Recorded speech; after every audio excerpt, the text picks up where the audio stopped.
Good morning class. आज हमारा topic है इनफर्टिलिटी। इनफर्टिलिटी क्लास यहाँ पे आप देख रहे होंगे डेफिनेशन लिखी हुई है। Infertility is a failure to conceive within 1 or more year of regular unprotected coitus copulation. ठीक है, कॉइटस कॉपुलेशन को ब्रैकेट में कर दीजिए। कॉइटस कॉपुलेशन का मतलब मैं आपको समझाई चुकी हूँ। इनफर्टिलिटी क्लास वो होती है, वो प्रोसेस है जिसमें फेलियर हो जाती है कंसीव करना, मतलब इंटरकोर्स के दौरान भी, बार बार इंटरकोर्स के दौरान भी फीमेल कंसीव नहीं कर पा रही है, तो इस प्रोसेस को आप इनफर्टिलिटी कहते हो। ये प्रोसेस क्या होता है कि 1 or more ईयर मतलब अनप्रोटेक्टेड, वो कोई प्रोटेक्शन नहीं ले रही हैं तब भी वो कंसीव नहीं कर पा रही, इस प्रोसेस को इनफर्टिलिटी कहते हो। क्लास इस प्रोसेस में वैसे कि 2 प्रोसेस होते हैं, प्राइमरी इनफर्टिलिटी, सेकेंडरी इनफर्टिलिटी, लेकिन वो ज़्यादा मेन बिल्कुल नहीं है, कभी पूछा भी नहीं जाता, है भी नहीं शायद।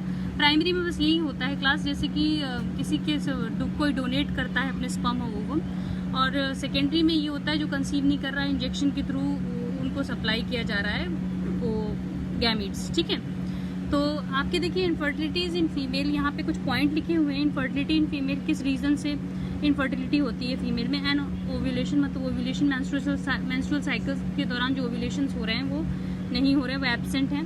फर्टिलाइजेशन एंड इम्प्लांटेशन नहीं हो पा रहा प्रॉपर तरीके से, फेलियर है। ठीक है, फर्टिलाइजेशन एंड इम्प्लांटेशन फेलियर है। अर्ली मिसकैरेज हो जा रहा है, पहले ही मिसकैरेज हो जा रहा है। Defect growth of uterus and vaginal, मतलब रिप्रोडक्टिव पार्ट्स जो हैं वो फुली डेवलप्ड नहीं हैं, उनकी ग्रोथ पूरी तरीके से नहीं हुई है, इमेच्योर हैं अभी तक। Infertility in male, infertility in male का आपका है cryptorchidism. Cryptorchidism is related to the formation of testis in mail.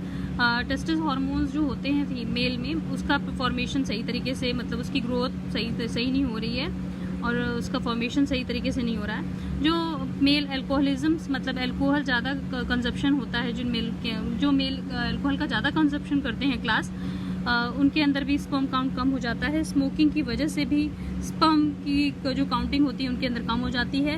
Reason ये भी हो सकता है chromosome deletions, Y chromosome deletions, जैसे एक्स वाई क्रोमोसोम्स आप पहले वाले चैप्टर्स में पढ़ चुके होंगे। सेक्स डिटर्मिनेशन क्रोमोसोम जो मैंने जो एक्स वाई पढ़ाया था, एक्स वाई मेल का होता है, तो वाई क्रोमोसोम कम होना मेल में, ये भी एक रीज़न होता है। एक्वायर्ड इन्फेक्शन, मतलब एक्वायर्ड जन्म से ही उनके अंदर कोई इन्फेक्शन आया हुआ है, उस वजह से भी इस पे इफेक्ट हो सकता है। ठीक है, गोनेडोट्रोफिज्म हार्मोन जो है वो सही से डेवलप नहीं है, तो ये भी एक रीज़न है। ये सारे रीज़न जो हैं वो इनफर्टिलिटी के मेल के थे, फीमेल के थे, जो आपने इस वीडियो में पढ़े।